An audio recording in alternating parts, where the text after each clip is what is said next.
우리가 육신에 있을 때에는 율법으로 말미암는 죄의 정욕이 우리 지체 중에 역사하여 우리로 사망을 위하여 열매를 맺게 하였더니 이제는 우리가 얽매였던 것에 대하여 죽었으므로 율법에서 벗어났으니 이러므로 우리가 영의 새로운 것으로 섬길 것이요 율법 조문의 묵은 것으로 아니할지니라. 아멘. 본문 말씀 로마서 7장 5절로부터 6절 말씀, 성령님으로 말미암아 하나님을 위한 열매를 맺는 삶이라는 말할 수 없는 은혜의 제목으로 선포하도록 하겠습니다. 본문 말씀에는 인류가 처할 수 있는 두 가지 상태가 나오고 있습니다. 첫째는 육신에 있을 때라고 표현된 그 5절의 상태이고, 둘째는 6절에서 영의 새로운 것으로 섬길 때라고 표현된 그런 상태입니다.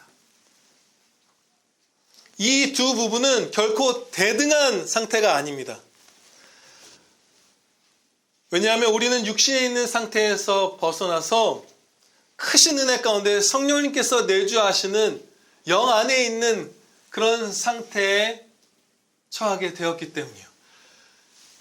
죄가 더한 곳에 은혜가 더욱 넘쳤느니라.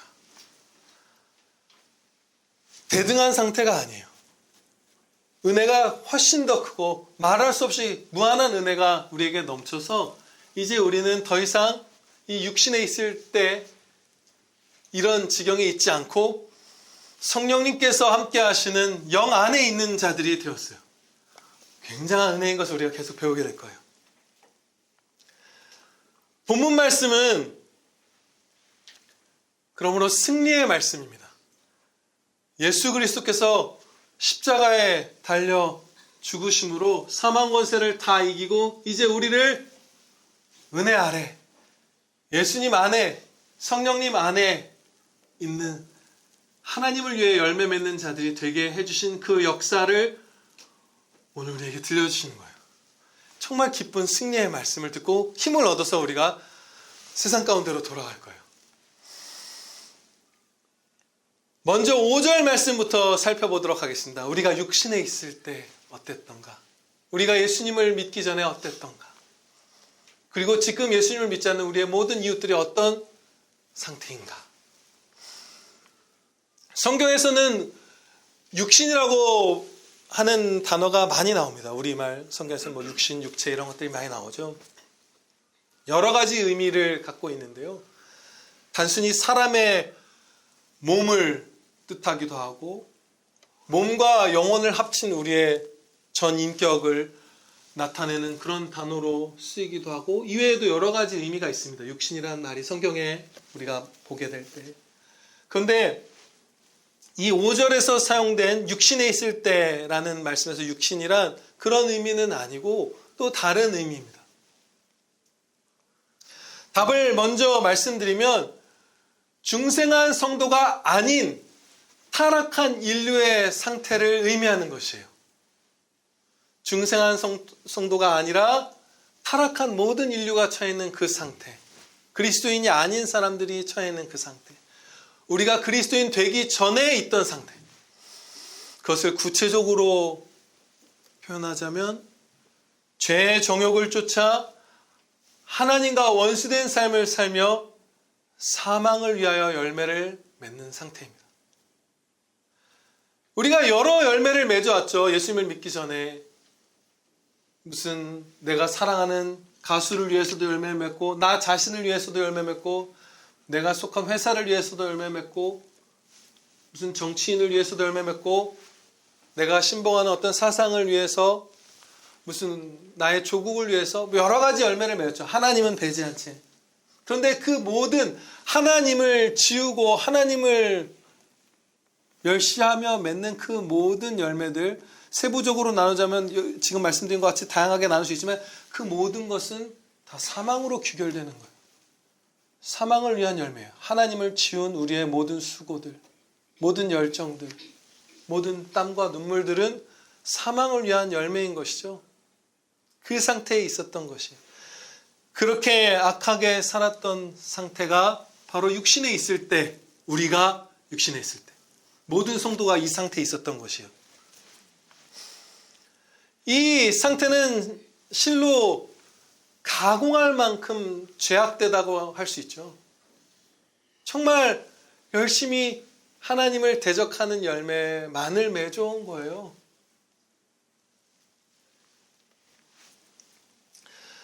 오절 가운데 한 부분을 주목해 보겠습니다. 율법으로 말미암는 죄의 정욕이 우리 지체 중에 역사한다. 역사하여. 이렇게 말씀해요. 율법을 들을 때에 우리의 그 율법을 들은 것 때문에 우리의 죄의 정욕이 확 불타오른다는 거예요. 어마어마한 일입니다. 거룩한 사랑의 법, 하나님의 법령을 들으면 아, 이게 선한 길이구나. 이게 진짜 사랑이네 하고 그것을 따르기를 기뻐하는 게 아니라 그것을 짓밟고 죄를 지으려는 그 정욕이 확 타오른다는 거예요. 그게 우리의 예전 상태고 현재 불신자분들의 처해 있는 상태라는 거예요. 정말 그런가요? 그렇게까지 악한가요? 이게 선한 거야 라고 진짜 선한 거를 피부에 느낄 만큼 진짜 선한 것, 하나님의 계시를, 하나님의 법을 직간접적으로 들으면 아, 그렇게 살아야지 하는 게 아니라 확 그것을 어기고 싶은 정욕이 불타는 게 정말 우리의 존재인가요? 이전 상태, 성도라면, 그리고 불신자분들의 현재 상태일까요? 정말 그래요. 제가 최근에 한 뉴스 기사를 보았는데 그 제목은 GTA 6편이라는 그 게임이 2025년 게임계를 점령할 것이다 라는 그런 기사였어요. 그런데 이 GTA라는 게임의 5편, 이제 6편이 나온다는 거예요. 25년에. 근데 5편은 세계적으로 2억 장이 넘게 팔렸대요. 어마어마하죠. 전 세계에 있는 모든 종류의 문화 콘텐츠 중에 가장 많은 수익을 올린 것이 제가 알기로 그거예요. 최근에. 2억 장은 음반 2억 장이 팔거나 영화 관람객 2억 명이 들어간 것하고는 차원이 다르죠. 게임은. 가격 자체가 몇 배이고 영화는 2시간 보고 끝이지만 이런 게임들은 막 20시간, 100시간씩 하거든요. 영화로 치면 한 8억 명이 본 영화. 막 10억 장이 팔린 음반 이런 거예요. 그런 거 없는 거죠, 세상에. 실제로 어벤져스의 그 마지막 집대성한 그 엔드게임보다도 몇 배를 벌었다고 해요. 그 GTA라는 게임으로. 5편으로. 근데 이제 6가 나오니까 게임계를 지배할 것이에요. 사실 문화 콘텐츠 중에 우두머리에 선다는 거예요. 왕좌에 차지한다는 거예요. 다시. 근데 그 GTA라는 제목은 자동차 절도라는 그 말이에요. 그것을 이제 줄인 거예요, 영어에. 그리고 그 내용은 차를 훔쳐서 몰고 그냥 지나가는 사람들 죽이고 경찰을 학살하고 무슨 마약을 팔고 뭐 이런 내용이에요. 자기가 갱이 되어서 완전히 극악한 범죄들을 마음대로 저지르는 게임이에요. 그런데 여기서 단순히 우리가 죄를 좋아하는 것 이상의 것을 마주하게 됩니다. 이 본문 말씀의 가르침을 그대로 마주하게 돼요. 선한 율법을 들으면 그것을 짓밟으려는 정욕이 확 불타오른다는 것을 여기서 보게 되는데, 왜냐하면 그 GTA라는 게임에서 운전하는 그 파트가 있죠. 드라이빙 장면이 나오잖아요. 그거보다 훨씬 더 완성도 높게 만들어진 합법적인 드라이빙을 즐기는 게임들이 많아요. 정말 잘 만든 레이싱 게임들, 무슨 드라이빙 게임들이 많아요. 자기가 돈 모아서 차 개조해서 훨씬 좋은 그래픽으로 훨씬 더 재미있게 운전하는 게임들이 있어요. 그리고 여기서 GTA라는 게임에서 총질을 하는 것보다 훨씬 더 사실감 넘치고 박력 있게, 그런데 명예로운 군인이 돼서 총을 쏘는 그런 게임들도 많아요. 그런데 그것들보다 훔친 차를 몰고 그걸로 사람들 치고 다니고 경찰을 쏴 죽이는 것을 사람들이 훨씬 좋아하는 거예요. 하지 말라고 하는 것에 대해서 확 충동이 일어나는 거예요. 무슨 뭐 한강 소설에서는 형부와 처제가 성관계를 하고 다 그런 거잖아요. 정상적인 부부간의 잠자리를 묘사한 무슨 19금 영화 이런 것들이 있나요? 아니요. 율법에서 하지 말라고 그러는 것들, 나쁘다고 하는 것들, 더 좋은 쪽에 더 완성도 높은 작품이 있어도 그것보다 일단 그 거룩한 법을 깨면서 어떤 행위들을 즐기는 것, 악으로서 어떤 행위들을 즐기는 것을 더 기뻐하는 습성이 있는 거예요.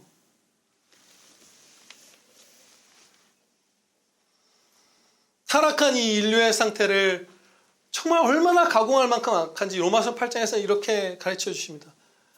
육신의 생각은 하나님과 원수가 되나니 이는 하나님의 법에 굴복하지 아니할 뿐 아니라 할 수도 없습니다. 아예 하나님의 법을 하나도 지킬 수 없는 진짜 하나님의 법을 절대 굴복하지 않고 미워하며 원수가 되는 상태, 그것이 우리의 이전 육신에 있을 때라는 거예요. 그것이 현재 불신자분들이 처한 상태라는 거예요. 거룩한 법을 들으면 양심이 그것을 외치고 교회에서 외치고 그것이 반영된 사회 법이나 도덕 교육을 받으면 확 정욕이 오히려 불타오르는 것이 우리라는 거예요.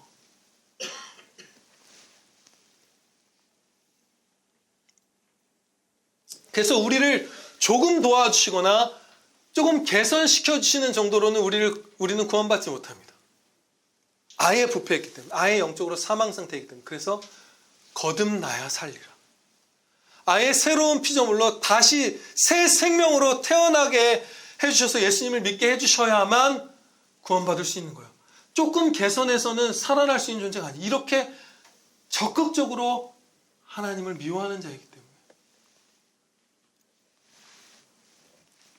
그리고 그냥 거듭나는 정도로도 구원을 못 받아요.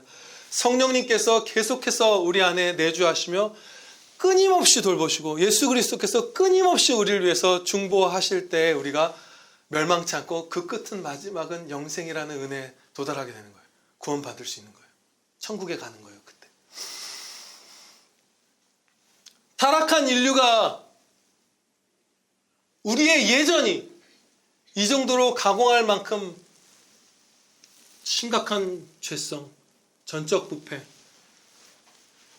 이 상태에 있었다는 것을 아는 것은 우리의 매일의 삶의 수많은 부분들을 개선합니다. 우리가 이것을 깨닫고 합당한 순종을 할 때.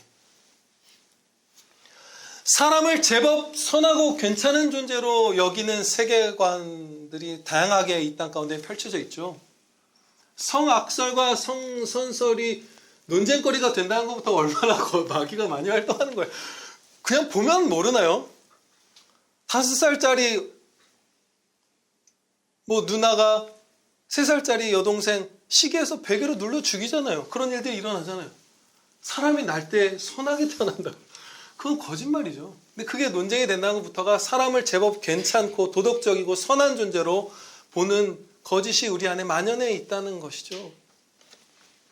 그래서 그런 세계관을 토대로 도덕 교육이나 혹은 교도소에서는 교학 프로그램 같은 것으로 사람을 선하게 이 사회를 유토피아처럼 만들 수 있을 것이라고 착각합니다. 그런데 그 교학 프로그램이 이 죄수들이 빨리 감옥을 나가서 한 번 더 죽여야지, 더 훔쳐야지, 더 누구를 짓밟고 더 마약을 팔고 더 빨아야지 하는 그 충동을 불러일으킨다는 거예요. 유익이 없진 않겠죠. 있을 수 있겠죠. 근데 그 충동을 일으킨다는 거예요. 아이들에게 행하는 도덕 교육이 때로 어느 부분에서는 도움을 줄 수도 있지만 그 교육에 큰 기대를 걸고 그것을 할 때 우리의 죄성은 그것을 통해서 선해지는 것이 아니라 죄로 치닫는다는 거예요. 예를 들어서 여러분 한 10여 년 전 정도부터 학교 폭력은 정말 나쁜 것이라고 학교에서 교육을 많이 해왔죠. 사회좋게 지내야 한다. 따돌리면 안 돼. 한 20년 된 것 같아요. 예전에는 왕따 이지매라는 말이 유행했고 그 다음에 학폭으로 넘어왔죠. 그 두세 가지의 키워드를 갖고 한 20여 년 동안 정말 친구들을 한꺼번에 누구 한 명을 괴롭히고 이런 거 진짜 나쁜 거다 하고 엄청나게 괴롭혔어요. 가르쳐왔어요. 도덕교육을 해왔어요. 그럼 사라졌던가요? 전혀 아니죠. 얼마나 잔인하고 교묘하게 10살 남짓한 애들이 우리 아들들 학교 다니는 얘기 들어보면 애들을 괴롭히는지 몰라요. 약한 애들 찝어서 짓밟고 노는 척하면서 형벌은 무서우니까 노는 거야 라고 하면서 얼마나 잔인하게 고통스럽게 서로를 밟는지 몰라요. 도덕교육이 안 통하는 거예요. 왜냐하면 5절 말씀입니다. 우리가 육신에 있을 때에는 율법으로 말미암는 죄의 정욕이 우리 지체 중에 역사하여 우리로 사망을 위하여 열매를 맺게 하였더라. 얘들아, 사이좋게 지내야 돼. 같은 반 친구를 괴롭히면 안 돼. 심지어 다 같이 한 마음으로 한 아이를 괴롭히는 건 진짜 중한 죄야. 그럼 그걸 하는 거예요. 안 하는 게 아니라. 그게 우리가 있었던 상태입니다. 저와 여러분의 상태였어요.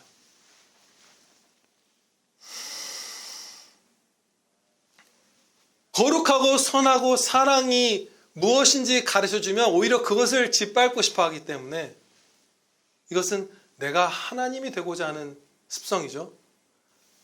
하나님의 법이야 이게? 그럼 난 그걸 짓밟을 거야. 사단이 아담과 하와가 선악과를 먹도록 미혹할 때 마지막으로 했던 말이 무엇이죠? 하나님과 같이 되리라. 그래, 그럼 난 먹을 거야. 하나님의 법이 이거야. 그럼 난 그 위에 서리라 하는 거예요. 그 충동으로 우리가 살기 때문에 도덕 교육이나 교화 프로그램으로는 택도 없는 존재들이기 때문에 우리가 육신에 있을 때가. 그래서 하나님께서는 권선징악을 맡기신 기관인 정부에는 칼의 권세를 주셨고 부모에게는 매를 들게 하셨어요. 좋은 말로는 선한 법령으로는 사람이 변하지 않기 때문에 두려움과 고통과 심지어 죽음까지도 칼의 권세라는 게 그런 것이죠. 징계죠. 공적인 공권력에. 그것을 주심으로써 죄를 억제하도록. 그리고 부모는 그냥 말로 이게 좋은 길이야 라고 타이르는 게 아니라 아이를 진짜 아프게 두렵게 벌벌 떨 만큼 때려서 그 아이를 죄악에서 건져내고 죄를 억제하고 선한 길로 인도하도록 매를 주셨어요. 칼의 권세와 매를 주셨어요. 그것이 필요한 거예요. 근데 이 부분도 우리가 얼마나 많이 착각하는 거예요. 사람은 제법 괜찮은 존재고 말로 다 될 수 있고 그래서 우리가 무슨 매를 때리는 건 전혀 안 되는 것이고 이런 거 얼마나 많아요. 뭐 사형제도나 이런 거 뭐 마찬가지죠. 로마서 13장 4절 말씀에 위정자들에 대한 하나님의 말씀입니다. 정치인들. 그는 하나님의 사역자가 되어 너에게 선을 베푸는 자니라. 그러나 네가 악을 행하거든 두려워하라. 그가 공연히 칼을 가지지 아니하였으니 곧 하나님의 사역자가 되어 악을 행하는 자에게 진노하심을 따라 보응하는 자니라. 하나님의 진노로서의 형벌로 투옥을 시키고 사형을 하고 벌금을 매기고 하는 것들을 이 공권력이 한다는 거예요. 위정자들이. 칼의 권세를 주셨다는 거예요. 선한 말로 제어되지 않고 선한 법을 세워도 제어되지 않는 이 육신에 있을 때 우리의 본성을 억제하고 교회를 보호하고 뭐 여러 가지 그 선한 목적을 위해서 칼의 권세를 주신 거예요. 부모들에게는 이런 잠언의 말씀을 주셨습니다. 잠언 13장 24절 말씀입니다. 매를 아끼는 자는 그의 자식을 미워함이라. 매를 아끼는 자는 그의 자식을 미워함이라. 자식을 사랑하는 자는 근실히 징계하느니라. 하나님께서 가르쳐 주신 이 사랑의 실천에는 자녀를 매로 징계하는 것이 포함되어 있는데 그 강도가 세야 합니다. 결코 약하지 않다는 것을 하나님께서 가르쳐 주세요. 잠언 23장 13절 말씀입니다. 이제 제가 개역개정 성경을 봉독할 텐데 여기서 채찍이라고 번역된 단어는 히브리어 원문에서는 막대기야. 매예요. 매. 채찍은 좀 이상하죠. 자녀를 채찍으로 때리는. 이건 좀 이상해. 이거 번역 잘못하신 거예요. 우리 경관한 선배님들이. 매예요. 그럼 제가 이 개역개정에서는 채찍으로 되어 있지만 막대기나 매로 해서 진짜 맞는 번역을 해서 봉독하겠습니다. 잠언 23장 13절 말씀을 봉독하겠습니다. 아이를 훈계하지 아니하려고 하지 말라. 매로 그를 때릴지라도 그가 죽지 아니하리라. 죽지 않으니까 사랑으로 매를 치라는 것을 보면 이 매의 강도가 보통이 아니어야 한다는 것을 알 수가 있어요. 진짜 아프게 때려야 되는 거예요. 타락한 인류가 선한 법을 들으면 사랑에 정말 귀한 내게 유익이 되는 법을 들으면 그것을 따르고 싶어 하지 않고 그 법을 짓밟고 싶어 하는 본성이 있기 때문이에요. 좋은 가르침으로만은 되지 않는 것이에요.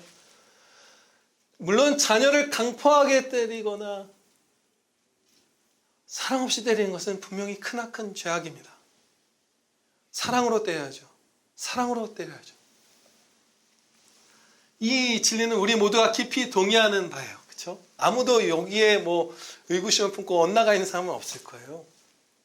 그런데 자녀에게 매를 드는 것에 있어서 우리가 잘못된 세계관, 어리석은 가운데 엇나가기 쉬운 부분들도 있습니다. 잘 동의하지 못하는 부분도 있고 착각하는 부분도 있어요.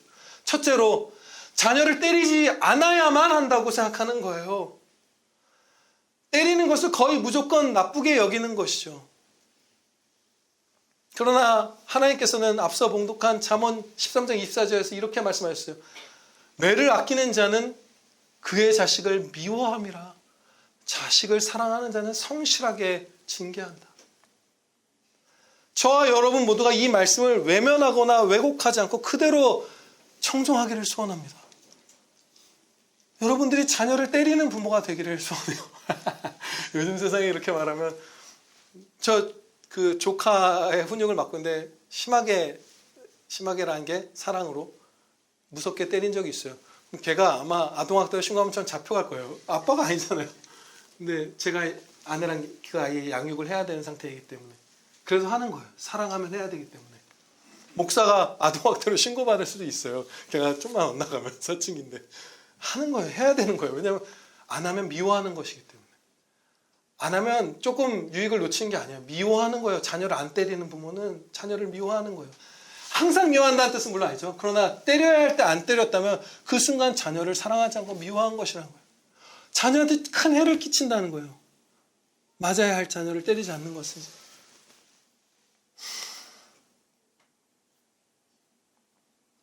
자녀에게 매가 유익할 때 때리는 것이 정말 사랑이다 이렇게 가르쳐 주시는 거예요. 반대로 자녀에게 매가 필요한 상황인데 매를 들지 않은 건 네가 그때 자녀를 미워했다라고 말씀하는 거예요. 두렵죠. 두려운 거예요. 왜냐하면 우리는 사람을 제법 괜찮은 존재로 여기고 좋게 타일리면 변할 거라고 생각하거든요. 아니에요. 안 변해요. 그 사람에게 매가 필요할 때마다 있었더라면 이렇게 죄악으로 물들지 않았을 텐데 안타까운 모습을 봐요. 부모들도 땅을 치고 후회해요. 그때 내가 그 몇몇 상황에서 엄하게 얘를 꾸중했더라면, 때렸더라면 얘가 거기서 벗어났을 텐데. 그렇죠? 또 우리가 빠지는 많은 잘못은 이것과 관련돼서 자녀를 때릴 때 부모가 분노하면 안 된다고 여기는 거예요. 부모가 분노하면서 나를 때렸으면 이건 사랑의 매가 아니야. 막 부모님 원망하고 이러는 거예요. 혹은 부모 입장에서는 내가 분노 가운데 이 아이를 때렸네. 그럼 안 된다. 이렇게 생각하는 거예요. 아니에요. 어림없는 얘기예요. 하나님께서 우리를 심판주로서 매를 때리시진 않죠. 그 사망의 철퇴를 휘두르시지 않아요. 결단코. 어느 순간에도. 예수님 믿는 자들에게 사랑하시는 아버지로서 자녀에게 사랑의 매를 드시죠. 그때 하나님께서 분노하시던가요? 아니면 미소 지으면서 때리시던가요? 분노하세요. 성경 말씀에서는 결단코 모든 분노가 죄악이라고 말씀하시지 않아요. 오히려 진실한 사랑에는 때에 따라서 합당한 분노가 따라와야만 합니다. 따라옵니다. 반드시. 하나님의 이름이 모욕당할 때 분노하지 않으면 하나님을 안 사랑하는 거예요. 자녀가 중한 죄악으로 넘어져 갈 때 혹은 나에게 심하게 죄를 짓고 할 때 아무렇지도 않으면 무관심한 거예요. 냉랭한 거예요. 죄에 대한 분노, 그 자녀가 나에게나 어떻게 법을 어기고 하나님을 모욕하고 나에게 거스르고 여러 가지에 대해서 급하게 강포한 분노는 물론 죄지만 분노를 품는 것이 합당해요. 무섭게 화가 죄악된 화가 아니라 거룩한 그 분노 가운데 자녀를 때리는 것이 합당합니다. 여러분의 부모가 우리의 부모가 내가 부모님이 분노하는 가운데 맞았다고 해서 그것이 사랑의 매가 아니었던 것이 될 수 있는 그 단서가 전혀 아닌 것이에요. 사랑의 매도 분노 가운데 때릴 때가 많은 것이죠. 제가 아버지 어머니에게 매 맞았던 사건들이 좀 떠올랐어요. 몇 개가. 특별한 사건이 장면도 한 3가지 좀 이렇게 기억나는 것 같은데 매를 맞은 이후에 그 매를 맞게 한 그 잘못을 거의 혹은 아예 범하지 않았어요. 진짜 큰 유익이 있었던 거예요. 그리고 한 번은 이제 두 가지 이제 사건을 그냥 한두 문장으로 이제 예를 들면, 한 번은 아버지에게 이제 주먹으로 얼굴을 맞았고, 한 1학년쯤 되었어요. 안경 벗어. 막 차에서 주먹으로 맞았고, 한 번은 어머니에게 구두 주걱 같은 걸로 막 맞았어요. 여러 대. 두 성 다 부모님은 분노하셨어요. 근데 저에게는 일말의 원망 없어요. 감사해요. 그때 그 죄악들에서 거의 혹은 완전히 벗어났어요. 분노하시면서 무섭게, 또 어머니 같은 경우는 좀 아프게 때리셨어요. 저는 오히려 어쩌면 조금 더 때려주셨으면 좋았겠다. 저를. 모르죠. 어머니 아버지가 저보다 그 당시 저를 더 잘 알기 때문에 얘가 여기서 때리면 엇나갈 수도 있고 노엽게 될 수도 있고 이런 걸 세밀한 사랑으로 열정적으로 돌보셨을 거예요. 그런데 언뜻 드는 생각, 오히려 더 맞고 싶다. 그런 생각을 해요. 왜냐하면 육신에 있을 때 우리의 상태, 저와 여러분의 상태, 선한 가르침을 받으면 오히려 그것을 짓밟고 싶어하는 하나님의 자리, 하나님을 밟고 서려는 우리의 타락한 상태가 매를 맞아야만 교정되고 죄가 억제되는 부분이 있기 때문이에요.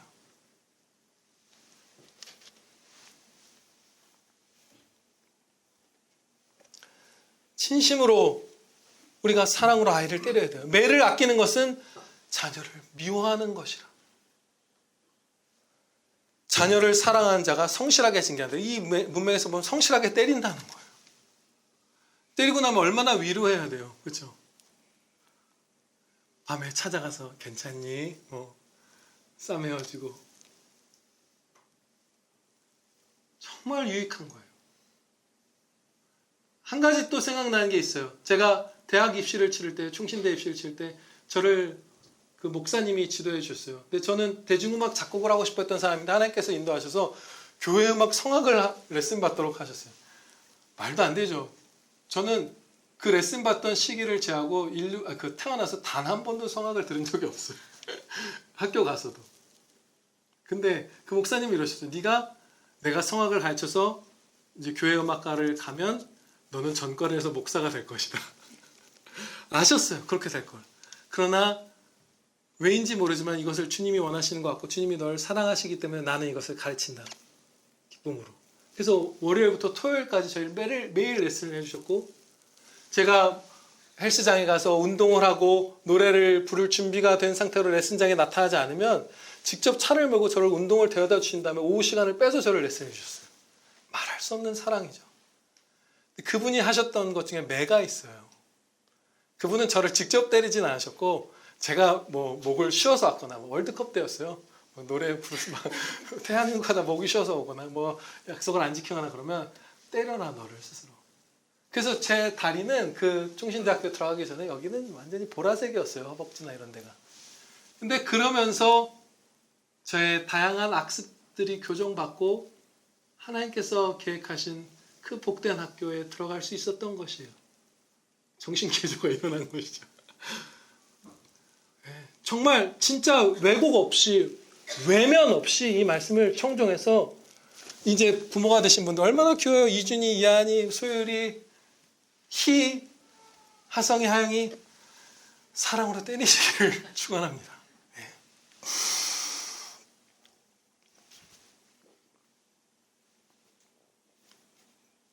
이렇게 심히 부패해서 사망을 위한 열매, 결국 사망으로 귀결되는 열매만을 맺던 우리를 하나님을 짓밟고 내가 하나님의 자리에 서고자 했던 우리, 하나님을 죽이고자 했던 거예요. 그리스도를 십자가에 못 박아 죽였고 그리스도의 몸된 성도를 죽이는 것을 볼 때 드러나죠. 죽일 수만 있었으면 우리는 예수님 믿기 전에 하나님을 죽였을 거예요. 그런 우리를, 독생자를 십자가에 내어주시는 한없는 사랑과 은혜로 구원하사 이제 성령님께서 내주하시며 하나님을 위한 열매를 맺게 해주셨습니다. 이것이 6절 말씀이에요. 이제 진짜 하나님의 무한한 영광을 우리가 목격하게 된 거예요. 진짜 우리가 처한 복된 상황. 6절 말씀은 성도인 우리가 영의 새로운 것으로 섬기게 되었다 이렇게 말씀해요. 이 영의 새로운 것으로 섬기게 된 것이 도대체 어떤 상태인가?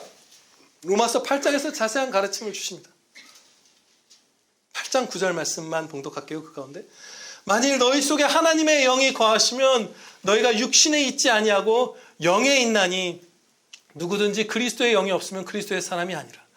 육신에 있을 때에 상반되는 상태, 반대되는 상태는 성령님께서 내주하시는 영 안에 있는 상태라는 거예요. 이제 우리는 성령님께서 떠나신 육신에 있는 그 상태에서 벗어나서 성령 하나님께서 늘 한 사람 한 사람마다 함께 하시는 그 상태에 있으므로 성령님의 돌보심으로 말미암아 하나님을 위한 열매를 맺게 되었습니다. 그것이 우리가 지금 처한 상태예요. 말로 다 표현할 수 없는 일이 일어났어요. 영원토록 찬양 드릴 일이 일어났어요. 하나님을 위하여 열매 맺는 것은 심히 복된 일이잖아요. 이게 살아있는 삶이잖아요. 다른 어떤 것도 아니라 무한히 영광 되신 하나님을 위한 열매, 사랑이신 아버지를 위한 열매, 거룩하신 주님을 위한 열매, 영원하신 하나님을 위한 열매, 영원히 의미 있는 삶, 영원히 즐거운 삶, 영원히 진짜 가치 있는 삶, 진짜 열매 하나뿐이며 그 하나 안에서 다채롭죠. 하나님의 찬양의 열매는, 하나님 사랑의 열매는 그 열매, 진짜 열매, 그것을 맺는 삶이 이제 우리에게 주어진 거예요. 너무나 영광된 사랑의 복음이 여기 있는 것이죠. 찬양들의 재료예요. 이것은 영원토록. 7장 6절 특히 그렇죠. 5절도 그렇지만 이제는 성령님의 돌보심으로 말미암아 하나님의 거룩한 법을 들을 때 짓밟고 싶어하는 마음만 생기는 게 아니라 그것도 가끔 생기지만 그것보다도 순종하고 싶어합니다. 우리의 영혼의 중심에서 하나님의 법을 진짜 사모함으로 지키기를 원해요. 그렇죠? 웬만한 신앙을 가진 성도는 GTA 6가 나와도 안 해요. 저 한 십몇 년 전에 그 되게 오래된 시리즈거든요. 제가 막 대학생 때도 있었을 거예요. 엄청나게 인기를 끌 때 샀다가 바로 지웠어요. 그러니까 이렇게 안 했죠. 오, 이런 게임이었어? 성도는 그런 걸 싫어해요. 이영명이 사서 할 때 전 세계 문화 콘텐츠의 왕좌의 자리에 그것이 올라가도 성도는 그것을 싫어하는 거예요. 하나님의 율법을 진짜 사랑하는 마음이 이제 생기는 거예요. 성령님께서 내주하사 성령님으로 말미암아 하나님을 위해서 열매를 맺게 되기 시작한 거예요. 물론 때로 아직 남아있는 죄성이, 남아있는 옛사람의 작은 흔적들이 불뚝거리는데 이것은 결코 가볍게 볼 것은 아닙니다. 왜냐하면 이전에 우리의 상태가 가공할 만큼 죄악된 상태였기 때문이에요. 이제 그 일부의 죄성만 우리에게 남아서 그냥 이미 패배했지만 그 잔당들이 발악하는 것처럼 발악하는 것이지만 그럼에도 불구하고 그것은 결코 가볍지 않아요. 우리가 또 혹은 우리의 형제자매들, 진짜 예수를 믿는 형제자매들이 얼마나 큰 죄를 범할 수 있는지 그 두려움을 잊고 살 때가 많은 것 같아요. 다윗이 부하의 아내를 겁탈했어요. 그럼 저와 여러분은 얼마나 큰 죄를 범할 수 있을까요? 도둑질? 살인? 성도는 안 할까요? 저와 여러분은 그거 이제 완전히 면제된 사람일까요? 정신 안 차리고 살아도 우리가 그런 거 안 할까요? 핍박? 누구 무슨 가스라이팅 하는 거, 학대하는 거? 그런 거 안 할까요? 해요. 저도 얼마든지 하고 여러분도 얼마든지 해요. 정신 차리고 있지 않으면. 끔찍한 범죄들, 중한 범죄들 지은 성도들, 목사님들, 장로님들, 집사님들 많잖아요. 정신 안 차리고 있으면 밑도 끝도 없이 거의 멸망 직전까지 떨어질 수 있어요. 저와 여러분. 정말 그 가공할 만한 죄. 우리에게 조금 남아있는 죄성조차도 이렇게 악독하다는 것을 우리가 알고 맞서 싸워야 하는 것이에요. 정신 차려야 되는 것이죠. 그러나 우리는 하나님의 법을 사랑하기 시작했고 하나님을 위하여 성령님으로 말미암아 열매 맺기 시작했어요. 그리고 계속해서 순종을 선물로 주시고 성화를 선물로 주심으로써 그 마지막은 영생입니다. 하나님 나라에 우리 다 들어가서 거기서 아무도 한 점의 죄도 없이 완전한 순종으로 하나님께 찬양 드리는 삶을 우리 다 살게 될 거예요. 그것이 우리의 미래예요.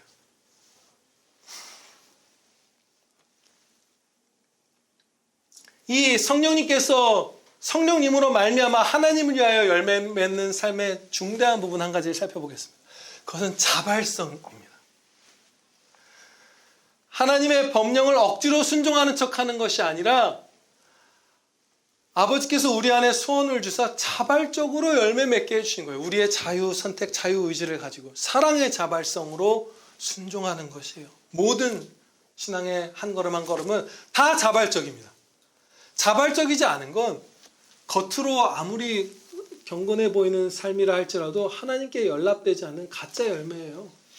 자발적으로 한 것만이 진짜 열매예요. 마음 깊숙한 곳의 동기가 자발적인 사랑의 순종일 그런 것일 때에만 진짜 하나님께 연락되는 것이죠.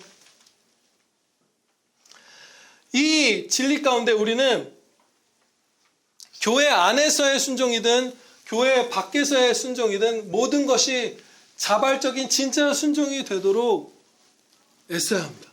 나의 순종이 진짜 순종이 되도록 자발적인 형제들의 그 수고가 진짜 자발적인 순종이 되도록 우리가 애써야 돼요. 안 그러면 우리 넘어져요. 얼마나 순종 같지만 아닌, 열매 같지만 아닌 것들이 많은데요.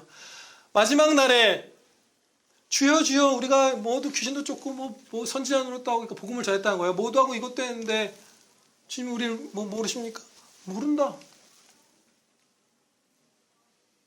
물론 거듭나지 않은 사람들 얘기예요. 근데 진짜 하나님을 위해서 열매 맺었다고 착각하는 가짜 성도들의 얘기죠. 그럼 진짜 성도는 그런 일이 없을까요? 아니죠.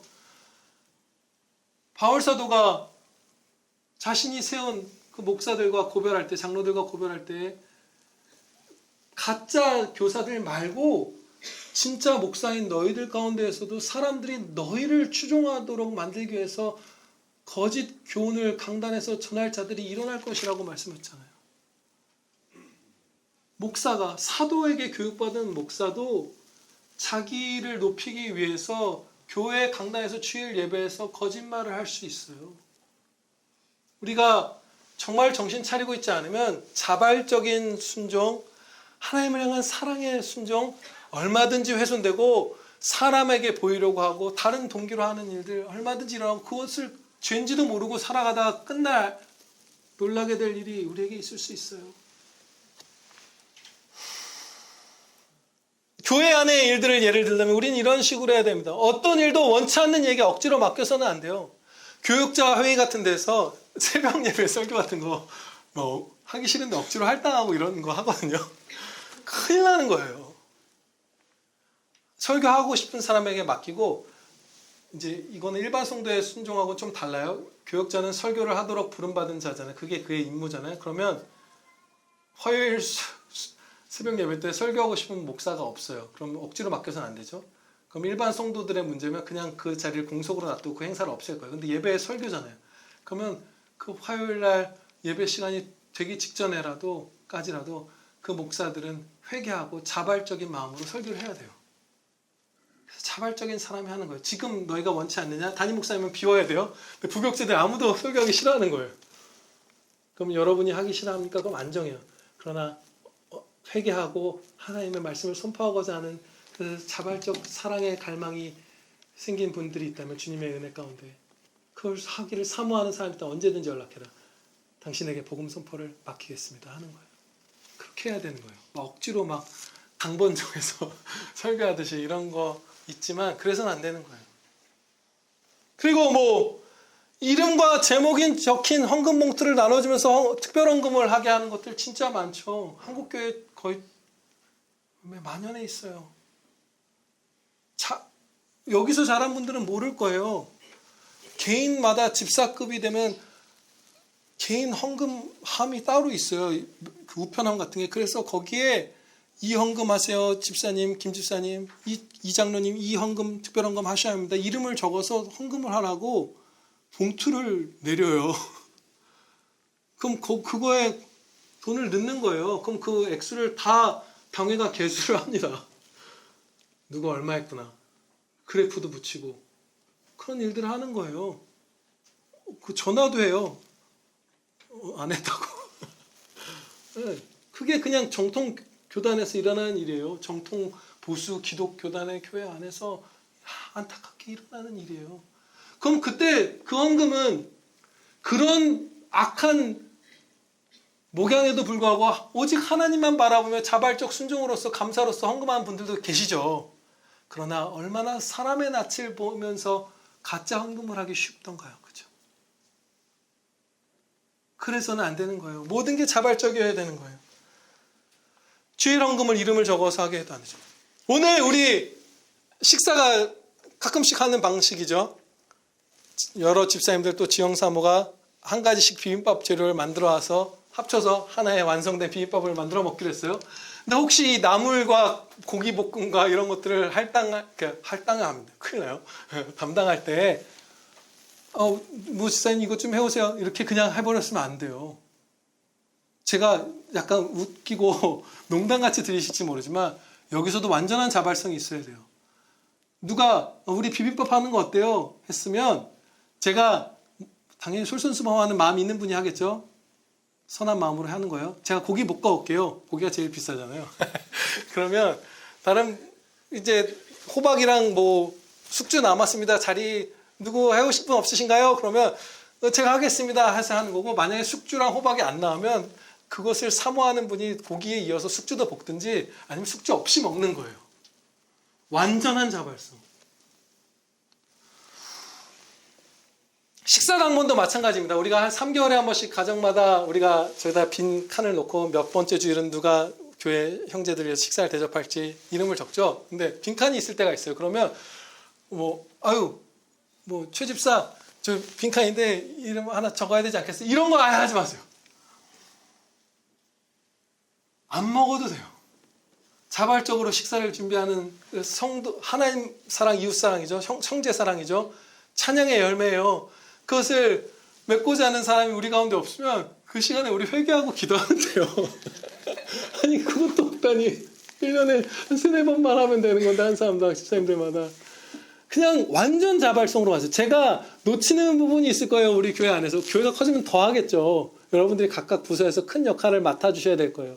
그런데 어디서든 자발성을 해치는 뭐 할당하거나 당번을 정하거나 억지로 하거나 뭐 이런 것들이 생기면 다 저한테 얘기해 주셔야 돼요.